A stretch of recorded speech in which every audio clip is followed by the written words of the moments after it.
Hello students, previous lecture में हमने एक टेबल डिस्कस किया था some basic physical quantities.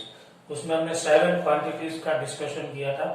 Length, mass, time, temperature, electric current, luminous intensity and amount of substance. ऐसा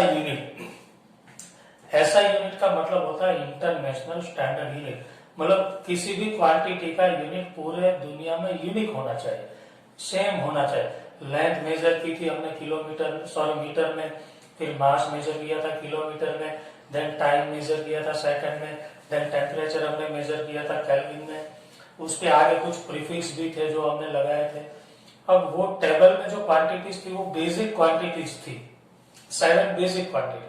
उसका कुछ डिटेल में हमें स्टडी करना है। टेबल में जो क्वांटिटीज थी उसमें से 3-4 और 1-2 वो सबको मिला के 1-2 हमने बनाई है, उसे हम डिटेल में स्टडी करेंगे। जो टेबल में होगी उसे हम बेसिक क्वांटिटी बोलेंगे, और टेबल की क्वांटिटी को मिक्स करके जो बनाई होगी उसे हम बोलेंगे डिराइव्ड यूनिट। तो उसमें से सबसे पहला हमें देखना है मास। टेबल में था मास की डेफिनेशन क्या होती है? Amount of matter present in substance. देखिए, मास और वेट में बहुत ज्यादा डिफरेंस है। वेट का मतलब होता है कि gravitational force exerted on substance, मतलब सब्सटेंस पे जो ग्रेविटी फोर्स एक्सर्ट करती है उसे हम वेट बोलते हैं। और मास का मतलब क्या होता है? मास मतलब the amount of matter present in substance. मतलब ये सब्सटेंस है चॉपस्टिक, उसके अंदर कितनी मैटर है, कितना कैल्शियम कार्बोनेट है, that is called mass. Amount of matter, इसमें कितनी मैटर है, इसमें कितने कैल्शियम कार्बोनेट के मॉलिक्यूल है, that is called mass.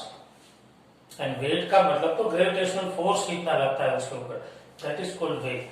That is the difference between weight and mass. तो इसके अंदर कितनी मैटर है, that is mass. Mass measure करने के लिए केमिस्ट्री में एनालिटिकल बैलेंस लैब में अवेलेबल होते हैं। Mass is measured by using some analytical balance. अच्छा, मास का ऐसा यूनिट हमने देखा था किलोग्राम। ऐसा unit of mass is kilogram. क्या वो टेबल हमने देखा था उसमें मास था? 7 बेसिक क्वांटिटीज जो हमने देखी उसमें मास था या नहीं? तो yes. So mass is basic unit. जो वो टेबल में होता है उसे हम बोलते हैं बेसिक यूनिट। एमसीक्यू में पूछ लिया है विच of the following is not basic unit, तो जो टेबल के बाहर का होगा वो टेबल में होगा वो बेसिक। किलोग्राम होता है वो मास का ऐसा यूनिट। अच्छा, तो 1 किलोग्राम किसे बोला जाए? What is 1 kilogram? तो देखिए, मैंने यहाँ पर डेफिनेशन लिखा थी, mass of cylinder prepared from alloy of platinum and iridium kept in international bureau of weight and measure. मतलब क्या है? एक प्लैटिनम और इरिडियम मेटल का एक सिलिंडर बनाया है ऐसे, प्लैटिनम एंड इरिडियम। 1 किलोग्राम किसे बोला है? देखिए, खास प्लैटिनम और इरिडियम मेटल दोनों को मिलकर एक ऐसा सिलिंडर बना दिया साइंटिस्ट ने, और उसे वैक्यूम में या तो फिर उसे ऐसे रख दिया कि जिसपे एटमॉस्फेयर का इफेक्ट कम से कम हो, और इस पे लिख दिया 1 किलोग्राम। अब क्या होगा? सब कंट्री में से एक एक पर्सन वहां पे जाएगा और इसके सामने खुद का एक सिलिंडर लेके जाएगा और इसके साथ बैलेंस कर लेगा, और बैलेंस करके इसमें भी लिख देगा 1 किलोग्राम। वो कंट्री वाला फिर सब अलग अलग स्टेट में जाएगा और उसे 1-1 किलोग्राम का बैलेंस दे देगा इसके साथ बैलेंस करके। मतलब पूरा एक चेन चलता रहेगा। ये देखिए, प्लैटिनम और इरिडियम से बनाया गया है। मान लो एक सिलिंडर है, it is made up of platinum and iridium, और इसे बोल दिया 1 किलोग्राम। फिर हमारे कंट्री में से एक पर्सन वहां गया अपना खुद का सिलिंडर लेके, इसने इसके साथ मिलाया, दोनों का वेट सेम हो गया, उसने लिख दिया वहां पे 1 किलोग्राम। फिर हमारे स्टेट में से जितने भी स्टेट्स होते हैं वहां के जो वेट एंड मेजरमेंट वाले होते हैं वो आते हैं अपने अपने सिलिंडर लेके, और फिर वो इसके साथ बैलेंस करके उसमें लिख देते 1 किलोग्राम 1 किलोग्राम। फिर वो अलग अलग डिस्ट्रिक्ट में जाके उसके साथ मैच करके अपने एक एक सिलिंडर देते थे सब जगह पे। ऐसे शॉपकीपर के पास 1 किलोग्राम पहुंच जाता है। सब इसके साथ, इसने इसके साथ बैलेंस किया, इसने इसके साथ बैलेंस किया और इसे इसके साथ। अब क्वेश्चन ये होगा कि प्लेटिनम और इरिडियम में से ही क्यों बना? क्योंकि platinum is the Nobel metal, उसका कभी कोरोजन नहीं होता है। तो आज जितना वेट मास है उसका, उतना ही मास 2 साल के बाद, उतना ही मास 100 ईयर के बाद भी होगा, क्योंकि इट इज सेफ, उस पर कोरोजन नहीं होता है ना, नोबल मेटल। इसीलिए तो हम प्लेटिनम के ऑर्नामेंट्स बनाते हैं और इसे एटमोस्फियर से दूर रखा गया है। अब क्या होगा, शॉपकीपर के पास तो जो होता है वो आयरन का होता है, लोहे का, उसका तो कोरोजन हो जाएगा। तो आफ्टर 1 ईयर फिर से वो अपना एक बैलेंस अच्छा लेके जाएगा, इसके साथ बैलेंस करेगा, ये यहाँ पे जाएगा और ये यहाँ पे। मतलब इसमें कोरोजन हो गया था, इसने फिर इसके साथ मिला के देखा, इसका वेट कम हो गया था, इसने थोड़ा ऐड करके फिर से बैलेंस कर दिया, फिर इसे बैलेंस कर दिया। ऐसे पूरा सिस्टम चलता है। क्यों इसमें से बना है?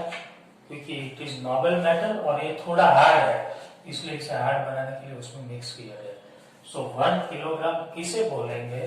तो 1 किलोग्राम मतलब साइंटिस्ट ने एक सिलेंडर बनाया 2 मेटल में से और उसे international bureau of weight and measurement की ऑफिस में रख दिया, लेबोरेटरी, और उसे बोल दिया 1 किलोग्राम। क्लियर हो गया what is 1 kilogram? Second unit is length. क्या लेंथ वो टेबल में था? तो yes, length is also basic unit, क्योंकि टेबल में था। लेंथ का ऐसा यूनिट क्या होता है? मीटर।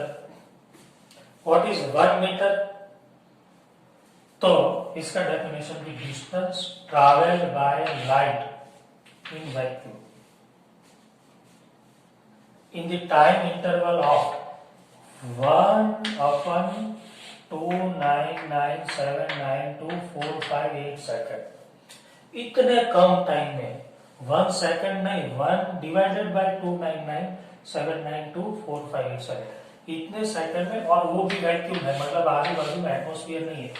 लाइट ने यहां से ट्रैवल करना स्टार्ट किया वैक्यूम में, और इतनी सेकंड में लाइट जितना डिस्टेंस ट्रैवल करेगी वो डिस्टेंस को हम बोलेंगे 1 metre.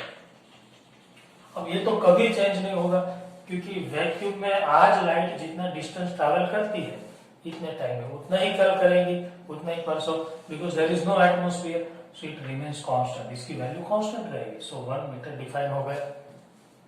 Clear what is 1 metre? Light में वैक्यूम में इतने टाइम में जो डिस्टेंस ट्रैवल किया that is 1 metre. And light की जो लेंथ वो बेसिक यूनिट है, बेसिक क्वांटिटी है, और उसका यूनिट है मीटर। दूसरे भी कई सारे यूनिट है। 1 मीटर क्या है वो भी आपको याद रखना है। ये दोनों नोट कर लीजिए, फिर 2 दूसरे बेसिक यूनिट देखते हैं। Now third, temperature. Temperature is also basic unit, क्योंकि वो भी वो टेबल में था। Temperature is basic unit.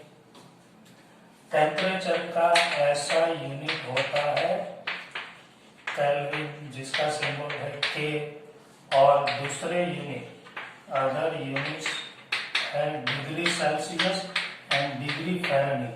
Kelvin में डिग्री नहीं होगा, kelvin is absolute temperature. Kelvin में सिर्फ K लिखेंगे, सेल्सियस में degree Celsius and degree Fahrenheit. तो कुछ रिलेशन हमें इसमें याद रखने, this is very very important relation, क्योंकि हमें ऑलवेज केल्विन में सबको कन्वर्ट करना होगा। तो रिलेशन क्या है? Kelvin is equal two degree Celsius plus 273.15। Kelvin और सेल्सियस का रिलेशन, ये 0.15 को आप नेगलेक्ट भी कर सकते हैं। केल्विन और सेल्सियस का रिलेशन। दूसरा, सेल्सियस और फ़ारेनहीट का रिलेशन है।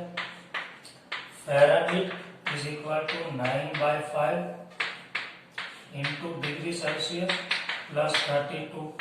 ये रिलेशन है फ़ारेनहीट और डिग्री सेल्सियस, ये दोनों खास याद रखना, इसे हम यूज करेंगे कन्वर्जन में। मतलब आपको केल्विन टू सेल्सियस और फ़ारेनहीट टू सेल्सियस कन्वर्ट करना होगा। सो it is temperature which is basic unit. Now next is density. Density वो टेबल में नहीं थी, तो density is not basic unit. हमें डेंसिटी हमने डिराइव की है, इट इज डिराइव यूनिट। याद रखना, आपको एमसीक्यू में पूछा जाए कि mass, length, time, density, which of the following is not basic unit? Density, because वो बेसिक टेबल में नहीं थी। हमने डेंसिटी को, ये बेसिक यूनिट को यूज करके डिराइव किया है, सिर्फ इस डिराइव यूनिट। क्या होता है density? Density is equal to mass by unit volume, so D is equal to m by v। इसे खास याद रखना है। नाउ डेंसिटी का ऐसा यूनिट क्या होगा, मास का क्या होता है किलोग्राम, वॉल्यूम का मीटर क्यूब। सो डेंसिटी का यूनिट हो गया किलोग्राम पर मीटर क्यूब, और इसे भी ऐसे भी हम लिख सकते हैं kilogram into metre raise to -3। Other unit density के कुछ छोटे यूनिट्स भी है, मिलीग्राम पर ml, ग्राम पर ml, ग्राम पर लीटर, ये सब डेंसिटी के अदर यूनिट्स भी है। सो density is one of the derived unit. ये दोनों को नोट कर लीजिए। तो आगे हम देखते हैं वॉल्यूम। याद रखना, वाटर की डेंसिटी जनरली 298 केल्विन टेम्परेचर पे 1 होता है। The density of water at 25 degree Celsius, that is 298 Kelvin, is 1। एक खास याद रखना, ये दोनों नोट कर लीजिए। ओके, तो लास्ट इज वॉल्यूम। वॉल्यूम भी वो टेबल में नहीं था, वॉल्यूम टेबल में नहीं था, उसका मतलब volume is not basic unit, it is derived unit. Volume को भी हमने डिराइव किया है by using physical quantity. Volume क्या होता है? तो वॉल्यूम का मतलब होता है length into breadth into height. ये वॉल्यूम, लेंथ का ऐसा unit metre, breadth metre, again height metre, तो उसका मतलब ऐसा यूनिट हो गया वॉल्यूम का मीटर क्यूब। इसे हम लिखते हैं एम क्यूब, शॉर्ट में एम क्यूब। और जनरली दूसरे भी यूनिट फेमस है वॉल्यूम के, वो है लीटर, मिलीलीटर, फिर एक और यूज होता है डेसीमीटर क्यूब, सेंटीमीटर क्यूब। ये दोनों के बीच में कुछ रिलेशंस है जो हमारे लिए बहुत ही इंपॉर्टेंट है, वो हम यहाँ पे नोट कर लेते हैं। They are very very important, खास याद रखना। 1 litre is equal to 1000 ml।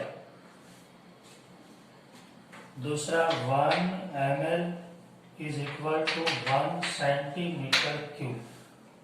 1 ml का मतलब होता है 1 centimetre into 1 centimetre into 1 centimetre. 1 centimetre cube में जितना वॉल्यूम है दैट इज 1 ml। तो 1000 ml 1000 सेंटीमीटर क्यूब हो गए। So 1 centimetre cube is equal to 1 ml।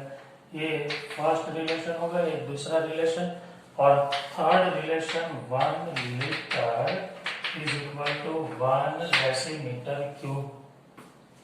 1 litre is equal to 1 decimetre cube. ये रिलेशन भी खास याद रखना है, 1 litre is equal to 1 decimetre cube. क्योंकि देखिए ये कैसे होगा, 1 decimetre cube is equal to 1 litre कैसे होगा? तो 1 decimetre cube is equal to 1 decimetre into 1 decimetre into 1 decimetre. Decimetre cube मतलब decimetre decimetre decimetre. Now deci prefix क्या होता है? 10⁻⁻1। आपको तो पता है 10⁻⁻1 metre into 10⁻⁻1 metre into 10⁻⁻1 metre. तो ये हो गया 10⁻⁻1। सॉरी, हमें सेंटीमीटर क्यूब में कन्वर्ट कर लेते हैं। डेसीमीटर को सेंटीमीटर में कन्वर्ट करना है तो क्या करेंगे, याद करो। Decimetre is equal to how many centimetre? तो सेंटी मतलब 10⁻², डेसी मतलब 10⁻⁻1। ये -2 को यहाँ पे लेके आओ +2, तो becomes 10 raised to plus 1 centimeter. Decimetre is equal to 10 raised to plus 1 centimeter. तो इसे सेंटीमीटर में कैसे लिखते हैं? तो 10 raised to plus 1 centimeter, 10 raised to plus 1 centimeter, 10 raised to plus 1 centimeter. So it becomes 10 raised to 3 centimeter, centimeter, centimeter, that is centimeter cube. और आपको तो पता है centimetre cube is equal to, देखिए ml होता है, तो it becomes 10 raised to 3 ml. 10 raised to 3 का मतलब होता है 1000 ml, और 1000 ml का मतलब होता है 1 लीटर. तो 1 decimetre cube is equal to 1 litre हो गया. It is also very very important. तो तीन रिलेशन खास याद रख लेना. So it is all about volume.